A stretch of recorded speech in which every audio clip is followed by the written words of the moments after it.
Funny thing is, I can forgive others. I can let bygones and forgive other people actually quite easily. Sometimes it might feel a little awkward being around them, but I can do it. I can forgive them. It's forgiving myself that takes the work. I'm hardest on myself. Forgiving ourselves. You can do that. You can do great things. Hello, and welcome to the Menopause Mindshift Self-Love Podcast, where we are shifting the way women do menopause. I am your host, the Menopause Queen, Lisa R. Triggs, best-selling author and motivational speaker. Let's talk about forgiveness today. The 4 R's of forgiveness. Let's dive in. Do you know how to forgive? When you think about the word forgiveness, what do you think forgiveness is? And how do you think that you forgive? Let's talk about it. I was listening to a meditation not too long ago, and it was about the 4 R's for forgiveness. I thought this was really impactful. First, responsibility.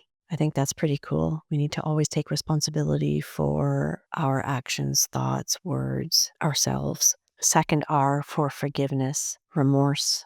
Feeling remorse about how we've hurt someone else or even ourselves is important and impactful. Third is restoration. Is it along the lines of, opposite to self-preservation? Right? Will you do anything to preserve your integrity, ego, persona, whatever? Restoration, restorative actions, possibly meditation, journaling, yoga, things that restore the inner you. And lastly, renewal, renewed faith, renewed confidence, renewed spirit, renewed health, renewed thoughts. The 4 R's for forgiveness: responsibility, remorse, restoration, renewal. I think it's important that renewal is the final one, because I think after you go through the other 3, you are brought to 4. You are brought to the renewal stage. You feel renewed, rejuvenated. I really liked that. So I wanted to share that.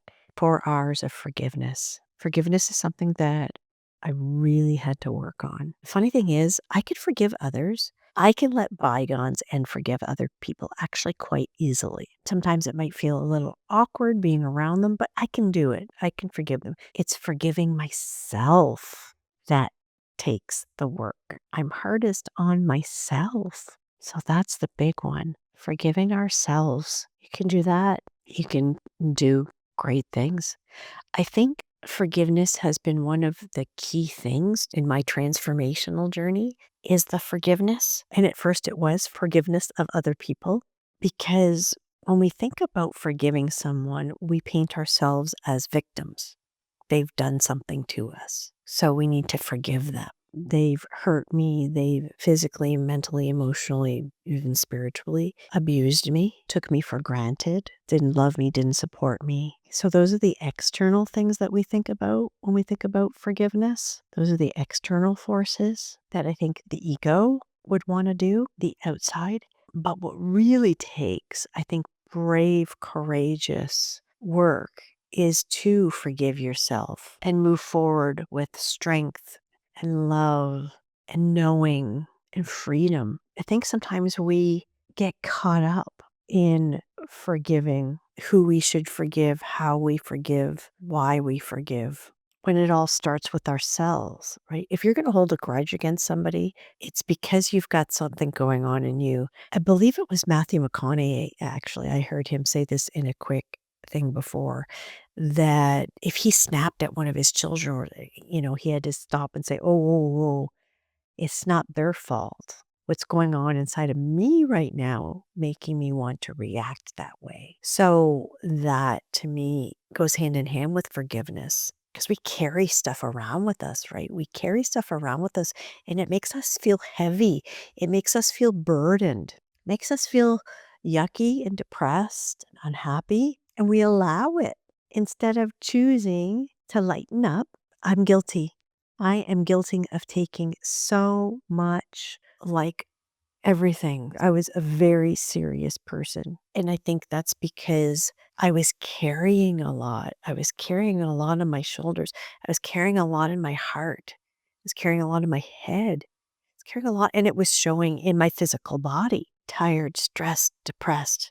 But once I really started to forgive everyone, and we have to forgive people from our past, right? We say, deal with your past, and if forgiveness is a big part of that. You got to ask yourself this, and this is something that I think about quite often now, is that I don't think there is a person on the planet who has had a perfect life. Everyone has had something or someone that they know or themselves in their life who has had, I'm not going to say something bad, but I'm going to say something that you didn't desire. Because many people, I'm sure, have a wonderful, uneventful childhood as far as bad things happening to them. They had great parents, they knew they were loved, all that kind of stuff. They were not emotionally, physically abused in any way or hurt. I think most people have had something at some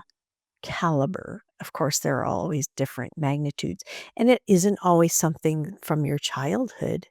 It could be something from teenage, early adulthood, because we all have different perspectives. We all have different levels, if you will. We all have different ideas of what bad things are, what stressful things are, and what we consider a stressful situation or a stressful event or a stressful time. We all have our own version of what that means. So we classify it, everyone classifies it differently for themselves based on their life experience. So forgiveness, I think it's got many layers, many facets, and it means something different for everyone. To some people, forgiving is very easy. They can let things slide off them, no problem. Other people, forgiveness is very difficult.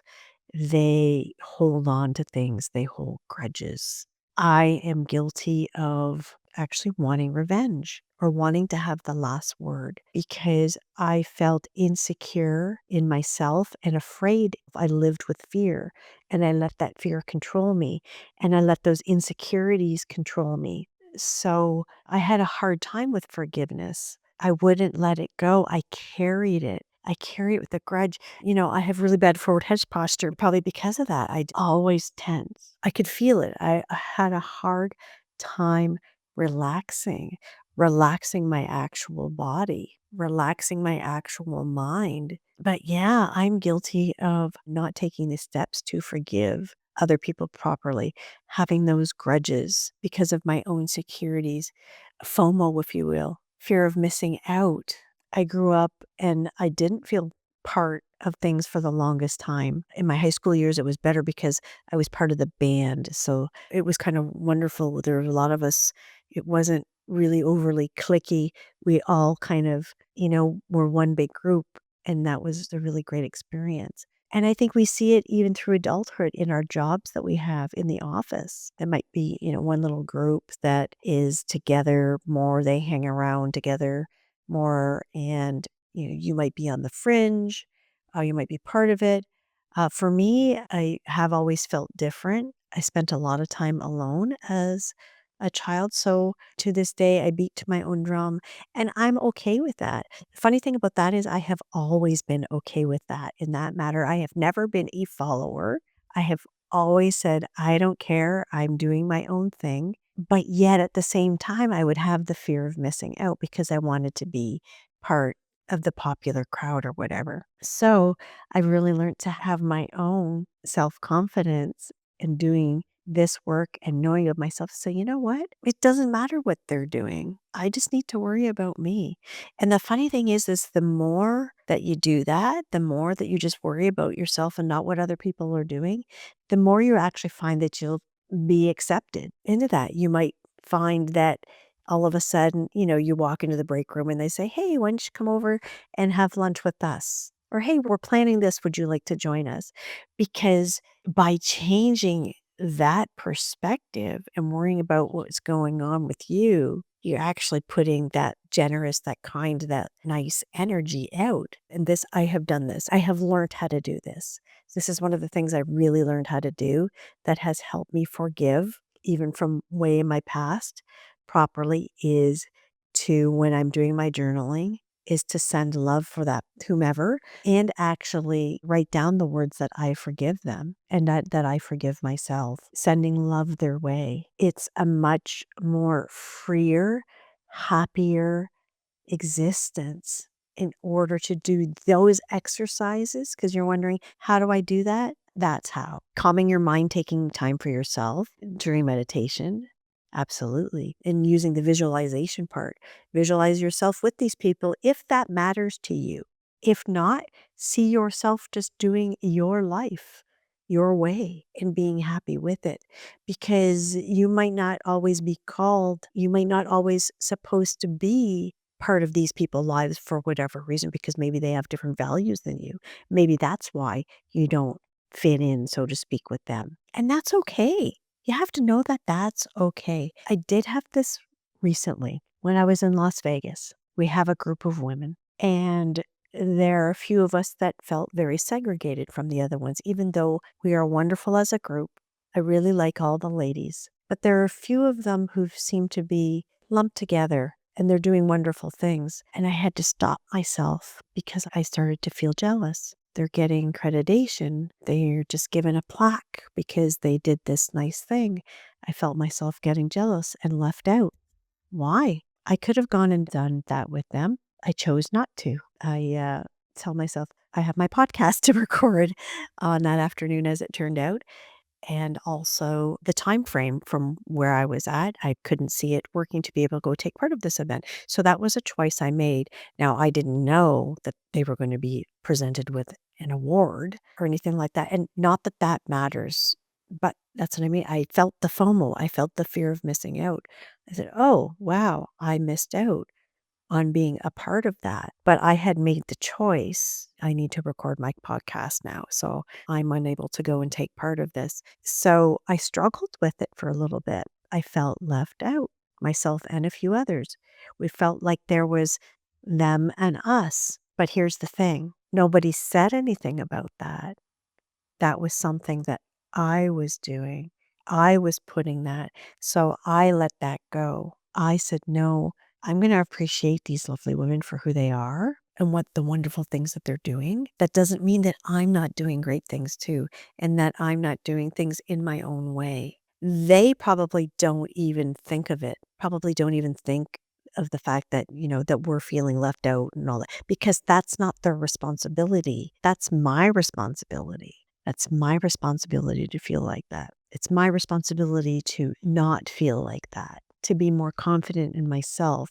Say, you know what? It's okay. And be happy for them that they got the plaque.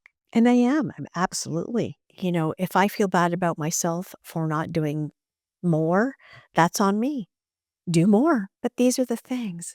These are the things that all make up these little pieces of who we are and how we live our lives. That includes how we forgive. So I actually take the time to forgive myself for feeling that way, because it's okay for a minute, right? Like, I don't want to deny myself those feelings. Go, oh, hmm, uh, okay, all right. Well, hmm, I know for next time, maybe I'll choose to participate and maybe I won't, but I have to be strong enough in myself to know that I made this decision and no one is trying to make me feel unworthy. No one is trying to make me feel less than. I was doing that to myself. Anyway, so the 4 R's of forgiveness, I think they're really impactful. To forgive yourself and others, meditate on it. Rather than see them, see you, how you want your life to be in the meditation, in the visualization. Write it down. Be grateful for them. Be grateful for you. Write down, I forgive them. Or you can also just say, I am so grateful that this is happening for me, that my life is this way, that I have this opportunity. And it's funny how when we do that and focus on that, everything seems to work out here. It works out. So with that, I will end and say thank you so much for joining me today for the Menopause Mindshift Self-Love Podcast. And please remember to start your day, to end your day, to live your life choosing self love first. Bye for now.